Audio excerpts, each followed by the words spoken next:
I was like, that's not okay, man. It's too good. So you're saying you like it now? I'm saying that they justified Nexus of Fate and Best of Three because cards like Negate exist, and that is Well, sure. Nexus of Fate, that's like 5 ban cycles ago. look, buddy. You're living in the Wilderness past. Reclamation persists and continues to be a problem. I still maintain that Nexus of Fate was never the problem card. Sure. Okay. Right on. I just also hated Nexus of Fate because it was only in foil or whatever, and because it created horrible play experiences. You only hated everything about the card. Oh, absolutely, but it wasn't the problem. I can hate a card, but still separate myself from it being the problem or whatever. Here we see another winning in Eric Johnson, Javier Vargas, both on Team of Reclamation. Johnson on a mulligan to 6, leads on a Steam Vents, leaving up an opt here. Team of Rec Mirror is going to come really down to just playing stuff from hand. It's going to be about generating a lot of mana early. You're going to see Gross Pile, Euro, Reclamation, these mana generators be hugely important. Johnson had to put a Growth Spiral on the bottom to find a breeding pool. That's a little rough. Yeah, it's unfortunate, but it did what he needed it to do. Cycling it, or sorry, putting it on the bottom with the scry allowed him to find the breeding pool, and since he was short on green mana, I think that's pretty good, pretty important. So here is Uro, finds another Growth Spiral. There's a couple lands there, another Castle Vantress put out there. You see Shark Typhoon and Wilderness Reclamation in the leftovers. Not a bad setup. Yeah, no kidding. We'll see what Vargas can get up to. Just a tapped Castle Vantress as land number 3. No Growth Spirals or Uros just yet. No, that kind of happens sometimes. If you don't draw the Growth Spirals or the Euros, you can kind of put yourself in weird spots. Also, Castle Vantress entering tap because the temple is not an island. Also, a big deal. Maybe it has Euro in hand but couldn't deploy this turn. A Temple of Epiphany, nice for scrying. Not so nice for having your castles enter untapped.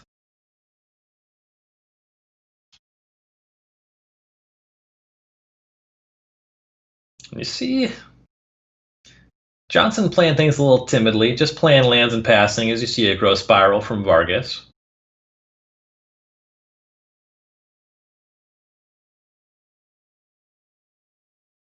Maybe thinking about cycling the Shark Typhoon. Yeah, you'll notice we can't see Javier's hand, but from Eric's side, could have cast the Wilderness Reclamation that turn. But there's a chance that it gets countered or bounced or whatever. And then if Javier untaps and casts Wilderness Reclamation when the shields are down, that puts Eric into just a precarious position.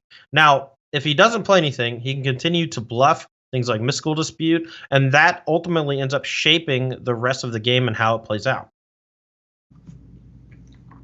Here we see Vargas going for an Uro. Johnson thinking about responding with a Growth Spiral. Yeah, like you were saying, there's a lot of pause on deploying a Wilderness Reclamation. You see Ether Gust and or Negate on both sides in main decks. Now the Uro is going to do its thing.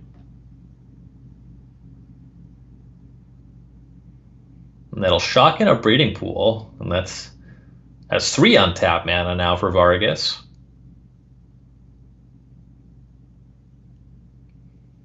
You see a cycle of a Triome for Johnson before we go back over to his turn. Actually, Vargas will take this opportunity for another Growth Spiral.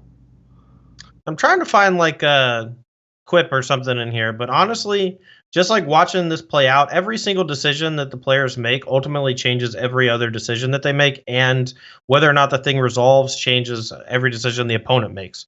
It's very much about acting and then reacting based on things presented. Here, Eric is going to go ahead and fight over this Wilderness Reclamation, finds a spot where he hits one of his main deck negates, and he's able to leverage that with Wilderness Reclamation to potentially make a giant Shark Typhoon token.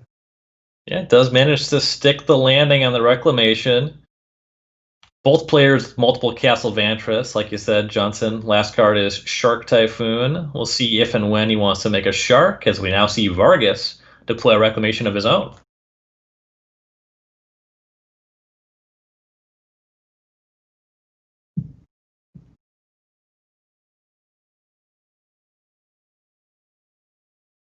Johnson thinking about cycling in response. Yeah, I think I just let it happen. Like, you can maybe win the fight here because you're the first person to get a Shark Typhoon down. Now, with that said, Javier can float 3 here and then just go ahead and cycle a Shark Typhoon of his own, but only needs to do that if Eric does it as well. It's so weird calling him Eric. I've been calling him Scooter for 3 years. This is so weird.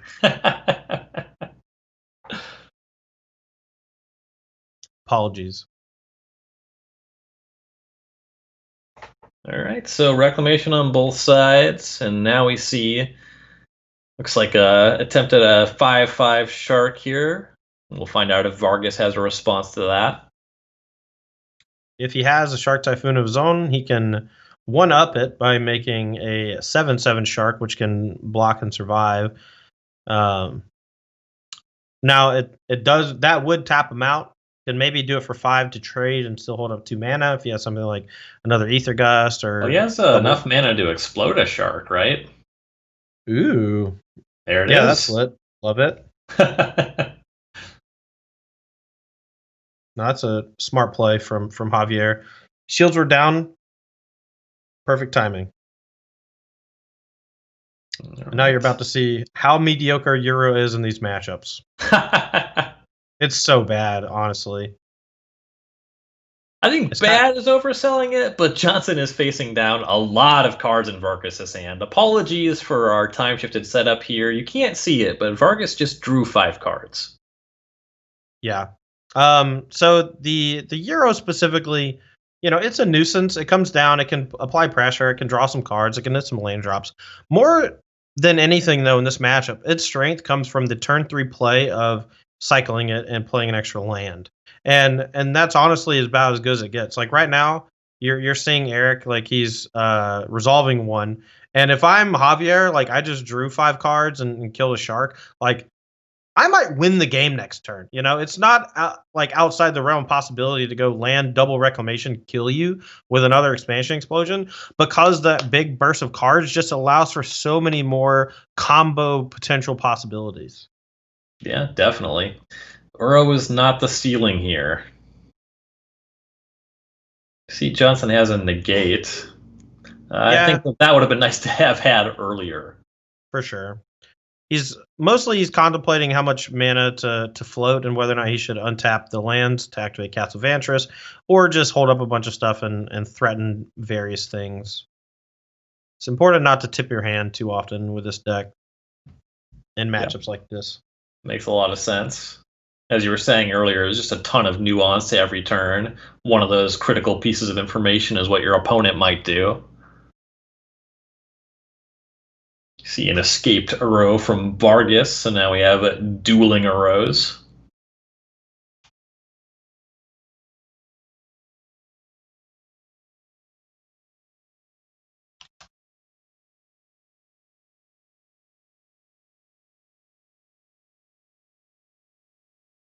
Yeah, I mean, both players have Reclamation, both players have Euro, but one person has resolved an expansion explosion. So therefore, I think that they are quite far in the lead. That doesn't mean that the game's over. These games can take a while, especially with Eric having these main deck negates.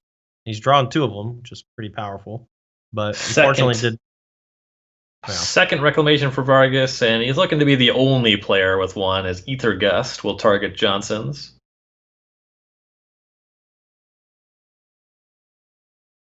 And Johnson will actually put that on the top, as we see it lands on tapping for Vargas.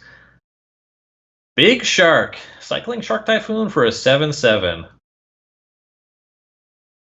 That's bigger made than a 7/7. Yeah, made a 7/7, but also could have made it like a 18/18 or something. Just chose not to. And that's a nice number. It is a nice number. It's one bigger than the Euro, which is a huge deal because the Euro is basically just chump attacking. as we call it in the business.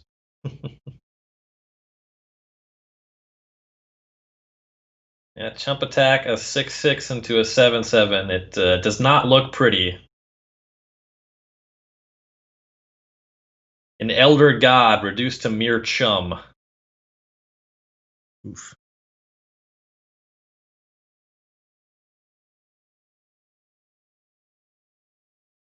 Well, Eric is in dire straits. Just 2 reactive cards in hand. Not enough uh, food in the yard for the Euro. Maybe that chump attack was a desperation move, and it seems like it's not going to work out for him, at least here for game number 1. Gonna try to popularize calling attacking into Shark Typhoon a chum attack. I think it's gonna catch on. That's super good. I love that. The old chum attack. The flavor on Shark Typhoon just hits me somewhere in the feel goods. Like, I don't know exactly where. I feel like I should hate it because it's just a weird reference to pop culture inside of a fantasy card game. But the lightness of the joke just makes me so happy, and I don't know why. I think that the card having really cool competitive applications makes up for the reference being something I don't care about. Sure. Well, here's another giant shark. And again, these counterspells looking embarrassing in the face of Shark Typhoon, but it's one way to just get a huge leg up in the mirror so that you can't just be hyper reactive. You have to be proactive to win this matchup. 2 sharks and the Uro come across. Johnson down to 4, just a couple counter spells in hand. Sure, you could go for a negate on this Wilderness Reclamation, but where does it get you? He will. But 3 lethal attackers remain. Yeah, and there's nothing really in the list. There's no one card that does it.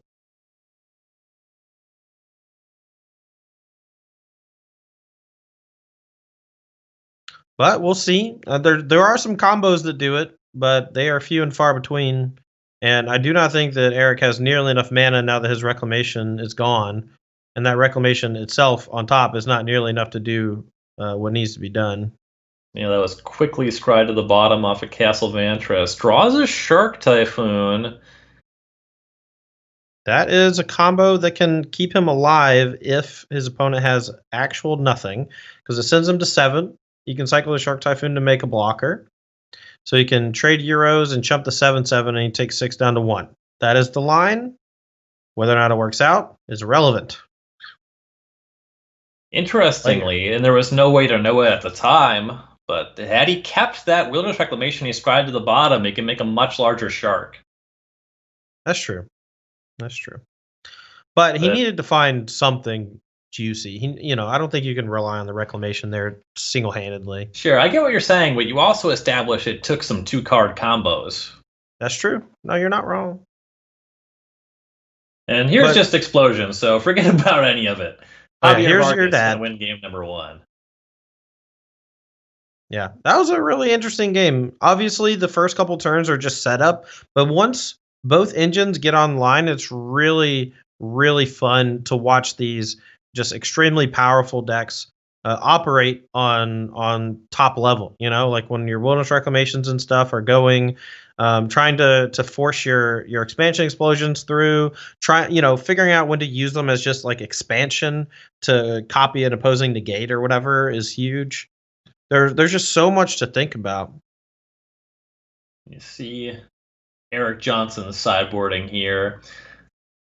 This is really more of a Simic matchup than a Teamer matchup. All the red cards, Sands, Expansion, Explosion, those are going to the sideboard. They're just not what the matchup's about.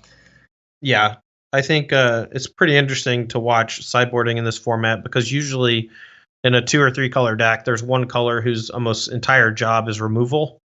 And a lot of times you'll find a matchup like this where you literally just side out all the cards that are just one color. And you were talking a bit about how Uro is not at its best here. See Johnson shaving 1 copy, also shaving one of the explosions. I don't know that I agree with that. There's a lot of value in using an expansion as a potential extra counter spell. It doesn't work against Ether Gust most of the time, which is super annoying. But overall, I like expansion quite a bit, but it can gum up your hand in multiples for sure. Yeah, you don't so much want to draw it early, as you see there is one in Johnson's hand, though luckily he does have Growth Spiral. Shocks for the second land. You see Vargas go for an opt. That works. Johnson saving this Growth Spiral for Vargas's turn. And just Growth Spiral versus Growth Spiral, so everyone's doing that. There's been quite a lot of discussion about when and if to Mystical Dispute Growth Spiral, but Johnson really cared about this prize. Here comes Wilderness Reclamation on turn 3. Yeah, I always counter the Growth Spiral personally. But I'm inclined to do it more often than not. I've gotten to the point where I start burning disputes on an early Euro because it's effectively just like a slightly slower growth spiral. And the longer the game goes, the worse dispute gets. And the bigger your graveyard gets early, the better your Euros are. It's like this weird compounding effect where it seems like it's not useless to cast it, but it's certainly not as good as it could be, right? But I love Mystical Disputing a growth spiral. No action outside of a land on 4 for Vargas. Johnson's going to take the opportunity to flash in Brazen Borrower. Got in a hit there, and now, missing his 5th land drop, is going to attempt an Uro.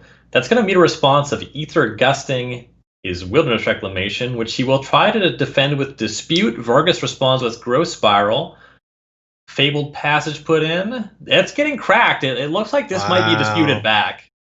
Yeah, that's an incredible sequence from Javier if he has it, but he doesn't. Just a Spectral Sailor. Spectral Sailor, making Eric Johnson's heart skip a beat there. All right. Well, Eric doesn't draw a land to play off the Euro, but does get to untap it all with the Wilderness Reclamation. Has negate plus expansion to win a counter battle over an opposing Reclamation. Has Shark Typhoon, which can jump in front of this Spectral Sailor. Here is Reclamation. There is negate. That just works. Yeah, if you're Eric, you got to be happy with that. Also, if you notice, the auto tapper left Stomping Ground untapped, which is a clear signifier that there is no Mystical Dispute from the opponent in multiple ways. Yeah.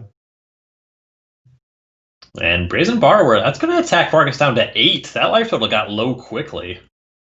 Yeah. If I'm Eric here, I'm probably going to make a medium-sized Shark Typhoon token. I'm not sure exactly how much. I think that's what he's trying to figure out. He has a 10 mana, so he can make an 8/8. I would probably go somewhere around a 6/6 and hold up 2, either to copy expansion on something if you need to, or to potentially draw into one of those interactive counterspells. But looks like while the shields are down, this is huge. He's just going to go for a medium-sized expansion explosion. It wasn't lethal, but killing that blocker and drawing 4 or 5 cards, big deal. It takes down the Sailor, and wow, Vargas casts Growth Spiral and Concede. Eric Johnson ties things up. Yeah, I think you're going to see a very clear pattern that the person who resolves an expansion explosion for 4 or greater is usually the person that wins. I buy that. That makes sense. Like sometimes you can match, but you're not the first person to untap with all those cards, and that's the problem. Right. If you're spending your turn drawing all the cards on a turn where your opponent untaps and has access to all the cards, there's kind of a snowballing effect. Right. And a lot of times if you're the person with Reclamation and your opponent's not, that's also a pretty big deciding factor. There, Javier played the whole game basically without Reclamation. Scooter had it on turn 3 off a Growth Spiral and had like counterspell backs up on the next 2 turns or whatever. It was just a horror show for Javier, honestly. Put up a good fight, had the Ether Gust, Spectral Sailor to potentially block, but just wasn't near enough. On the draw, Johnson has a hand that I am pretty sure if you could somehow make an agreement to have it be your opener in every game with this deck, you would take it. We got Growth Spiral on 2, we got Wilderness Reclamation, and some other stuff. All right, well, Reclamation while the shields are down because Mystical Dispute only counters blue spells for 1 mana. That expansion that was used to copy Growth Spiral left Javier without the ability to interact with that Reclamation. Reclamation just working for Johnson. No action for Vargas, just making more land drops. We see a 2/2 Shark show up for Johnson before making land number 5. Here's an attack for a Shark. Looks like Vargas might be making a 3/3 to block. That is the play. Petty Theft is going to get the blocker out of the way.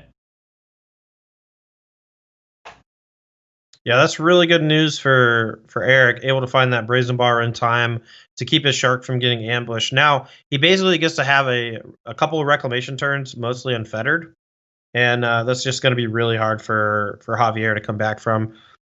Even if Eric literally just casts an Expansion Explosion for 4 right now, like that's pretty good. Instead, he's just going to play it super smart, super safe, plays the Brazen Borrow, lets the Reclamation untap, and now just has full protection with pressure.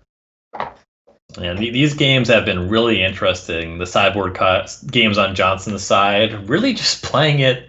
There's some big mana effects, but it's about just getting these flyers online and applying pressure. Here's a Commence the Endgame from Vargas. You can't counter that, but it can't block flyers. Cannot block flyers. A pretty big deal. But, I mean, we have a very close to lethal Expansion Explosion. At the very least, he could just kill the 6/6 and draw a bunch of cards. It looks like Explosion for 7 maybe queued up. Dialing it back. Well, he can choose to do it for 6 and leave open a Mystical Dispute, which I think is what he's going to do. And just kill the token.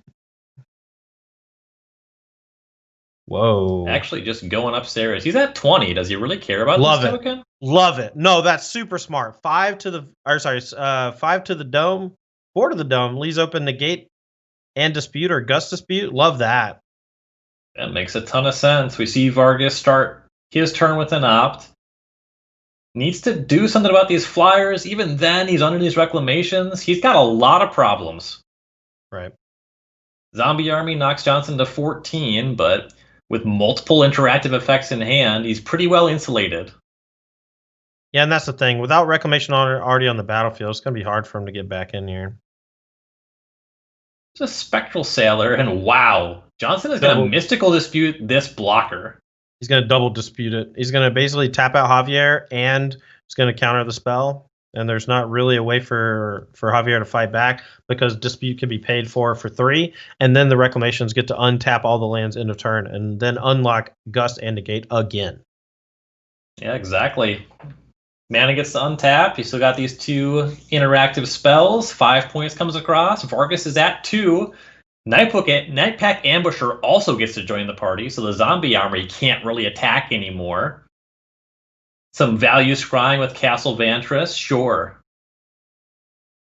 So I have to put the Euro on bottom. That's something that I think might actually be pretty good here, but I think Eric's in the Expansion Explosion or Bust, or perhaps another copy of Negate are like the only cards that he deems relevant at the moment. We'll see what Javier Vargas can do about it. Yep. 2 lethal flyers threatening in the air. Can't really attack with a 6/6 because then the Ambusher is also potentially lethal. Gust Negate covers most combos, and a cycling of the Triome, and he's only going to be left with 5 mana. There's no way out. Eric Johnson here about to punch his ticket to the top 8. Let's go! And there it is. Scooter 222, Eric Johnson, Teamer Reclamation copy and number 3 advances to 6-1.